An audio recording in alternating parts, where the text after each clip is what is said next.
Horror. Ghosts in shadowed hallways, creatures from beyond the veil. Yet, there is another kind of horror, one far more intimate and unsettling. It is the terror that breathes beside us, unseen, unheard, until it decides to make its presence known. This insidious fear often wears a disarmingly normal face. We move through our days wrapped in the comforting blanket of routine. The same route to work, the familiar creak of a floorboard, the evening ritual before sleep. Yet, it is precisely within these everyday moments, these bastions of perceived safety, that terror can choose to strike. Consider the simple act of a jog through a forest, a path taken countless times before, or a late-night drive on a deserted highway, the hum of the engine a familiar lullaby. These are the ordinary backdrops against which extraordinary dread can unfold. A flicker in the periphery, an unexpected message, a sound that doesn't belong, these are the harbingers. The familiar can curdle into the frightening with breathtaking speed. The runner embraced her ritual with unwavering devotion. Outdoor runs were a constant, a rhythm in her life. Her path was well worn, a familiar map etched into her memory. She would navigate the neighborhood sidewalks for a brief half-mile. This was merely the prelude. Soon she would transition to the wilder, more secluded expanse of the forest. It was a journey she had undertaken countless times, a reliable pattern. This routine was her solace, her predictable comfort, a space carved out just for her. Deeper she ran, further into the forest's verdant, silent embrace. The steady rhythm of her feet on the trail was a familiar, comforting beat. Then, a sudden, alien sound shattered the profound calm. A sharp, digital chirp, an airdrop notification emanating from her phone. Her mind instantly raced, processing the implications. An airdrop. For that to happen, someone had to be close. Her heart did not merely sink, it plummeted into an abyss of terror. Fear, pure and unadulterated, seized her entire being. There was no room for thought, only for raw, primal instinct. Run. She had to run faster than she ever had before. She pivoted sharply, abandoning her usual familiar route without a moment's hesitation. The paved path back, her normal exit, was no longer a viable option. She was forced onto the longer, less direct way out of the oppressive woods. My brother-in-law and I were on an epic road trip. We were journeying across the vast, sprawling country. Our route took us onto a remote highway deep in the heart of New Mexico. Endless, empty stretches of desert land surrounded our small vehicle. Rest stops were alarmingly few and far between. Gas stations were even rarer sights. We might encounter one solitary outpost every 100 miles or so. There were no other buildings in sight. We reached the main entrance. It was a set of unassuming, standard-issue double doors. Each of us instinctively grabbed a door handle. We pulled. The doors were firmly locked, solid, unmoving. A flicker of confusion passed between us. My brother-in-law saw the crimson stain clearly. His face turned a ghastly ashen color, perfectly mirroring the profound horror that I felt welling up inside me. Understanding dawned in his wide eyes, swift and terrible. There were no words needed between us in that moment. The silent, gruesome sight of the blood spoke volumes, conveying a message of pure dread. We both turned as one, a single, unified thought propelling our bodies. Leave. We had to leave this dreadful place. Immediately. The very air around us now felt thick and heavy with an unspoken, potent menace. We scrambled hastily back towards the relative safety of our car, our hearts pounding in a frantic, synchronized rhythm. As we were hurriedly getting inside, I took a better, closer look at the other car. the one that had been silently waiting there when we first arrived. It had no license plates, none at all. Multiple significant dents scarred its dark body, like silent, brutal testament to previous rough encounters or violent collisions. And then my eyes caught another chilling detail. An empty gun rack stared back at me, stark and menacing, from the back window of the vehicle. Ominous, threatening. I slammed my car door shut, the sound unnaturally loud in the stillness. The engine roared to life, a reassuring sound in the face of such unease. I pulled out of the parking spot with an urgent, almost reckless speed. As we were driving away, accelerating quickly down the darkened exit ramp and back towards the highway, I instinctively glanced back at the rest stop. I saw the main door to the building. It was starting to open, slowly, creaking open into the deep black night. I could not really see anyone clearly in the shadows, but someone or something was undeniably there. We pulled away before anyone or anything actually came out. We drove in a stunned, profound silence for a long time, fleeing down the empty highway. The horrifying image of that bloody room was seared indelibly into our minds. We wanted to call the police, desperately, but there was no cell service. Not for at least a couple of agonizing, nerve-wracking hours. We were utterly alone with our shared terror. When we finally did get a signal, we reported everything we had seen. The police on the line assured us they would investigate. They promised they would inspect the place thoroughly. Days later, I called the local sheriff's department. I asked them what, if anything, they found. They told me they would check the records and call me back. I never received that call. The mystery remained unsolved and deeply unsettling. Eli was home alone. Only my dog kept me company. The hour was late, close to midnight. It was time for his final trip outside. This was our nightly, unvarying ritual, a mundane pattern repeated countless times. Nothing seemed out of the ordinary, or so I mistakenly believed in that moment. The house was quiet, the street outside silent. A deep stillness had settled over everything. I opened the sturdy front door for him. He trotted out eagerly into the cool night air, into the deep, impenetrable darkness of the yard. I closed the door, ensuring it was locked, always locked, a habit born of caution. Then I turned to go upstairs, to get ready for my own bed. He usually took his time out there, sniffing around, exploring for a few minutes, before signaling his wish to return inside. I was walking back down the stairs. My thoughts were already drifting towards sleep.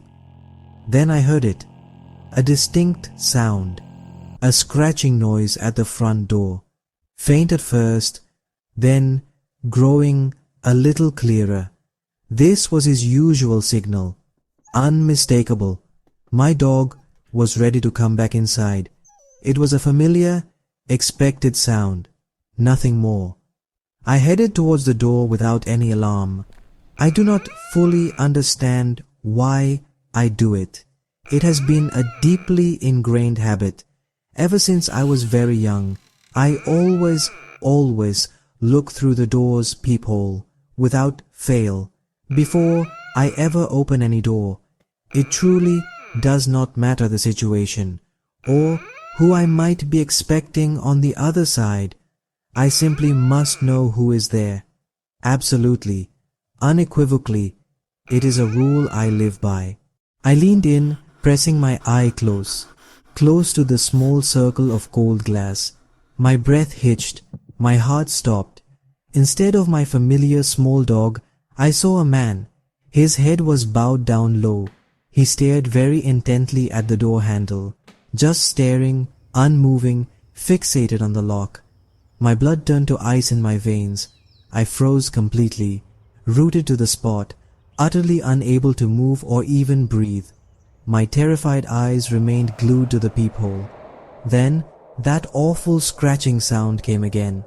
Louder this time, more insistent, more demanding. My mind reeled. It was him, the man. I could clearly see his hands now, moving rhythmically up and down, his fingernails scraping against the wood, against the solid barrier of my front door. He was pretending. He was mimicking. Pretending to be my innocent, trusting dog. He desperately wanted me to open that door. My actual dog was still out there, alone. A wave of intense worry for his safety crashed over me. I thought frantically about calling the police. But would they even believe such a strange story? Would they arrive in time? Would they take it seriously? I fumbled for my phone, my hands trembling. I tried to take a picture, some proof, to distort the distorting lens of the peephole, to capture the monster on my doorstep. My phone's camera was utterly useless. The tiny peephole was far too small. The view through it was too distorted, too warped. The image on my screen was just a confusing blur. Nothing clear could be seen behind the glass. Then, suddenly, the man outside moved. He lifted up the bottom of his worn shirt. From his waistband, he pulled out a long, gleaming knife. He began to pick the door's lock. Methodically, patiently, chillingly. He worked diligently at the stubborn lock, trying to force his way into my home. The faint metallic sounds were almost inaudible, scraping, clicking, each one a spike of fear. This terrifying ordeal went on for perhaps a minute. It felt like an endless, suffocating eternity of pure dread. My heart pounded violently against my ribs. Then a new sound suddenly erupted, sharp, loud. My dog, my little dog. He had finally noticed the man. He began to bark furiously at the stranger. My dog is not a very big animal. He is, in fact, actually quite small, but he possesses a surprisingly deep, resonant bark. A very loud, intimidating, deep-throated bark. That sudden, ferocious sound mixed with the deep darkness.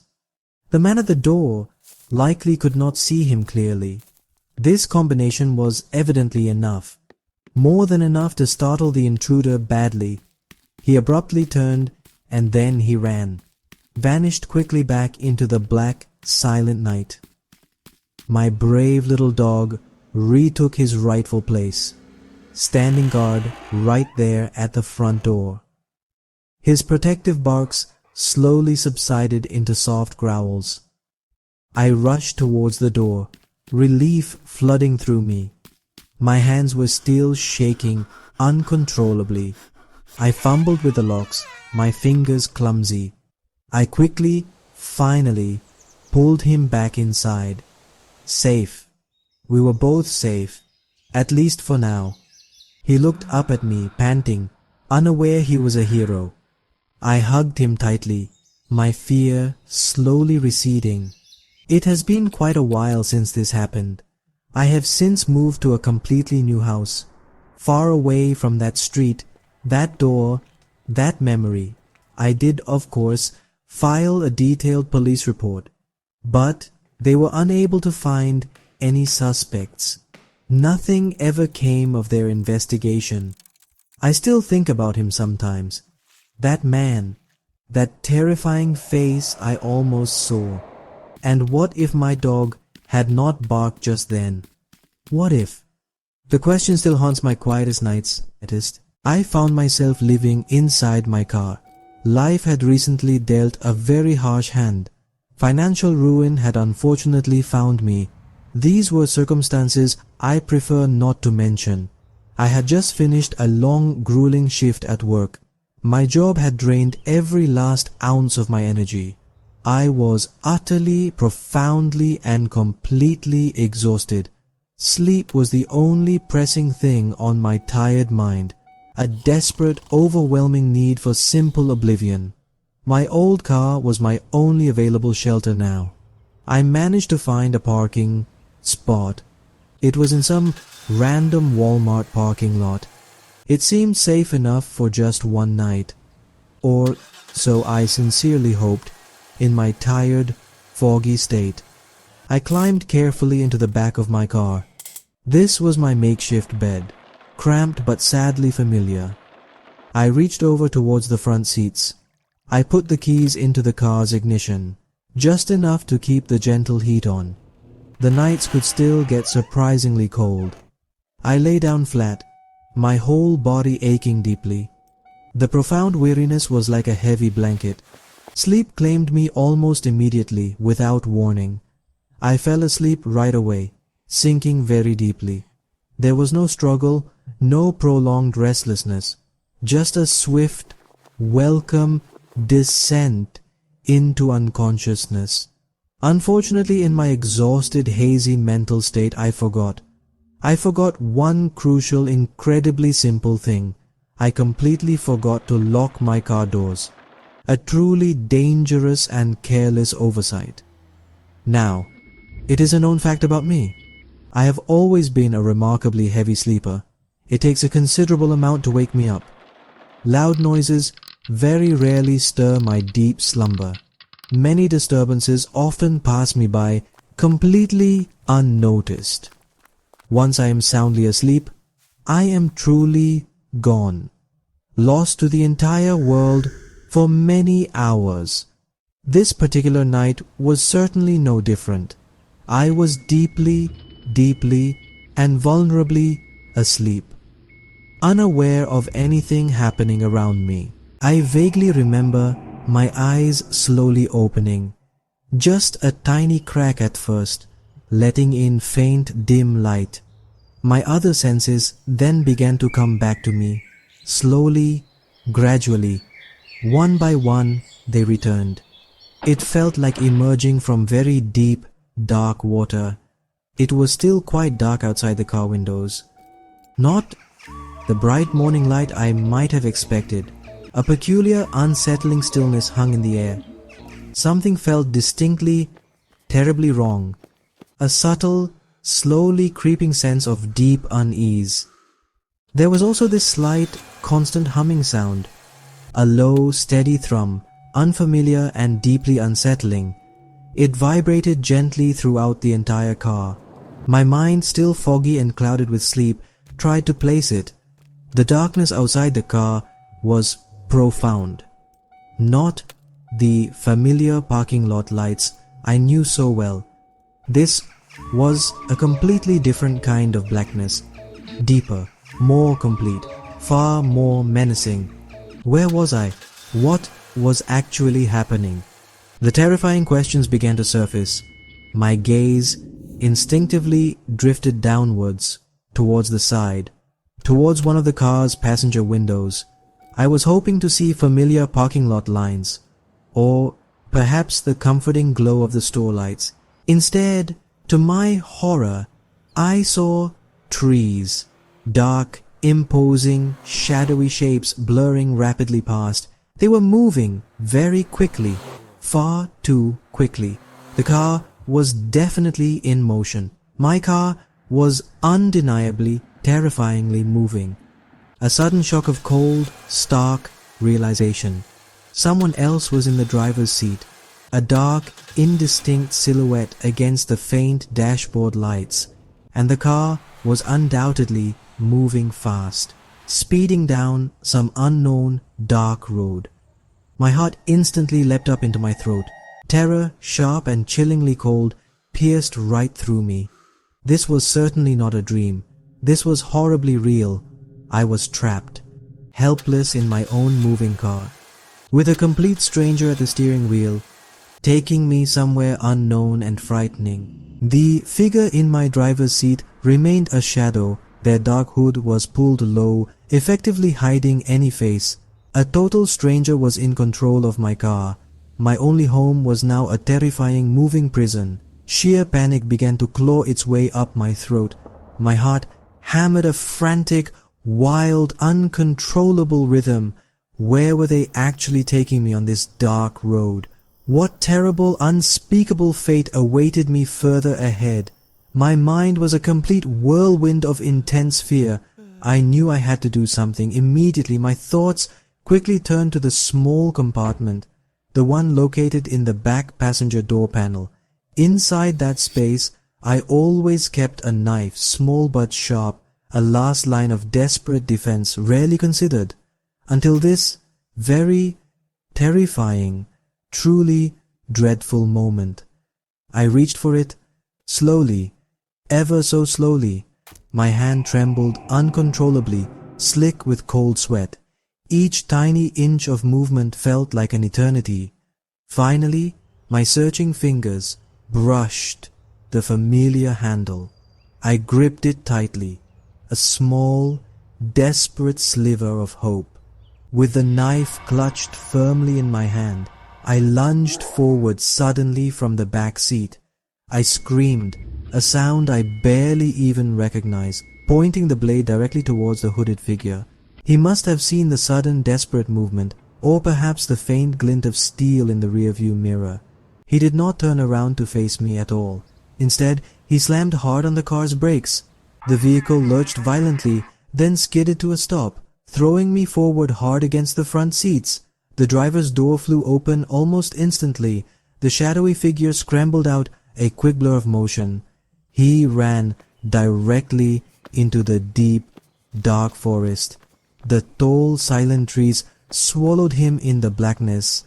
I sat there, stunned, my heart still racing wildly, alone on a sketchy, completely unfamiliar road.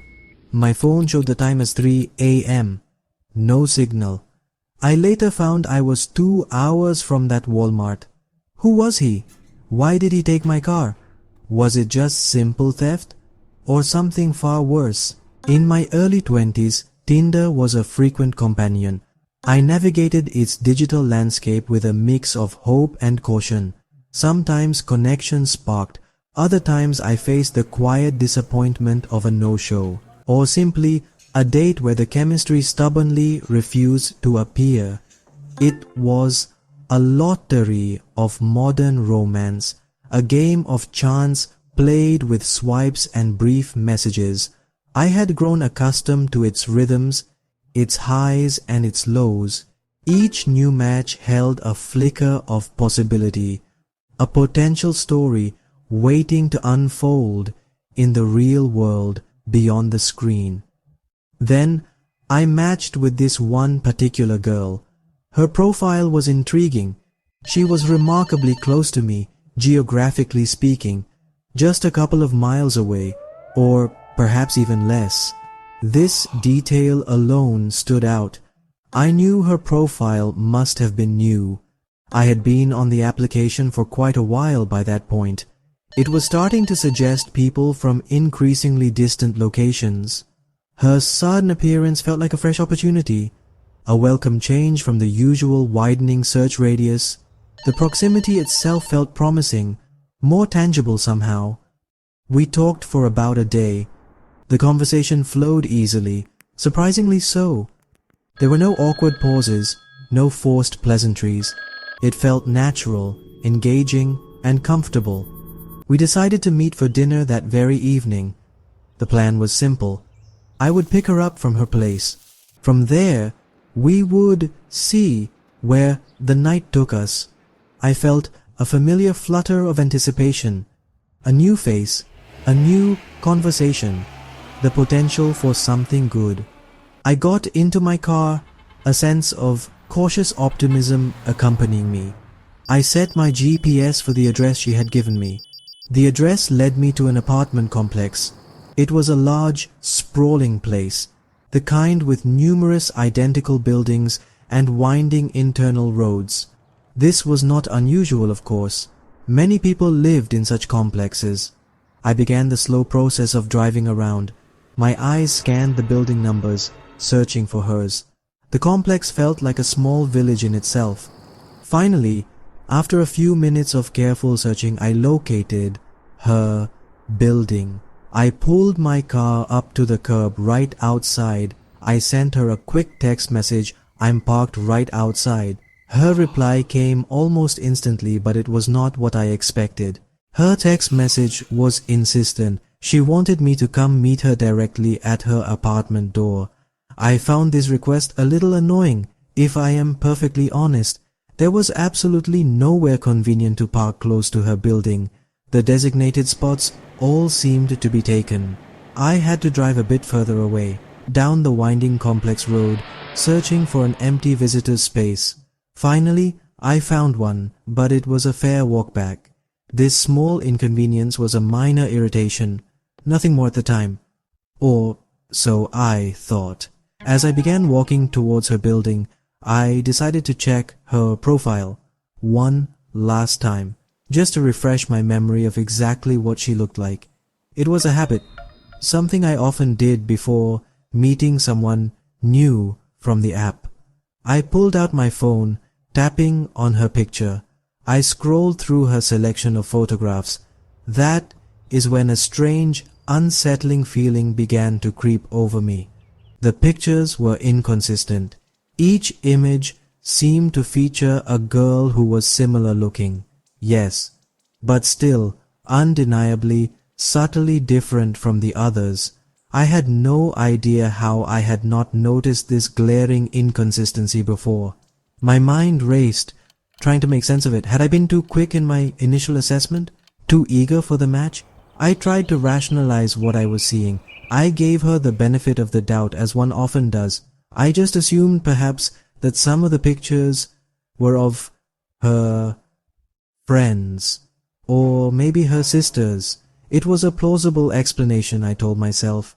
Yet a small seed of unease had been planted. It began to sprout quietly in the back of my mind as I continued my walk. I finally reached her apartment door. The number matched the one she must have intended. I noticed something else immediately. The door was unlocked. It was even slightly cranked open, just a thin sliver, as if someone had just stepped out, or was expecting someone to step in without knocking. This detail added to the growing sense of strangeness. My hand was raised, ready to knock on the wood, but before my knuckles could make contact, a sound froze me in place. A voice. From just behind the door. It was a male voice, low and urgent. It whispered, "Be quiet. He's coming up to the door."